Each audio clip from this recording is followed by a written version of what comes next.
Hello friends, మా పిన్ని వంటలు ఛానల్ కి స్వాగతం. ఈరోజు మనం చేయబోయేది పనస గింజల కూర. ముందుగా మనం పనస గింజలను తీసుకోవాలి. వాటిని కుక్కర్లో వేసి అందులో నీళ్లు పోసి ఉడకపెట్టుకోవాలి. ఉడికిన కొంతసేపటికి ఆ గింజల యొక్క తొక్క తీసి వాటిని ముక్కలుగా కట్ చేసి పక్కన పెట్టుకోవాలి. దాని తరువాత ఒక కళాయి తీసుకొని అందులో నువ్వునే పోసాక పచ్చిపప్పు, మినపప్పు, ఆవాలు, జీలకర్ర, కరివేపాకు వేసి కలుపుతూ ఉల్లిపాయలు వేసి కలుపుతూ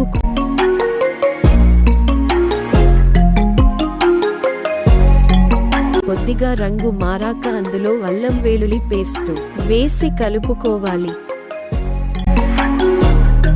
తర్వాత అందులో టొమాటోలు, పచ్చిమిర్చి వేసి కలుపుకోవాలి. కొంత సేపు తరువాత ఉప్పు, పసుపు వేసి కలుపుతూ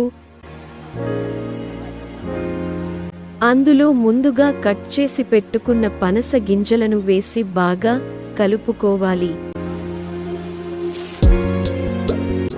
మరియు అందులో కొంత నీళ్లు పోసుకొని కలిపి ఉడకపెట్టాలి.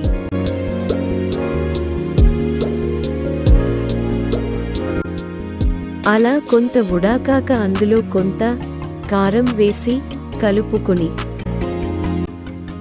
గరం మసాలా, ధనియాల పొడి, మిరియాల పొడి వేసి కలుపుకొని అందులో కొంచెం కొత్తిమీర వేసి సర్వ్ చేసుకోవాలి. పనస గింజల కూర రెడీ.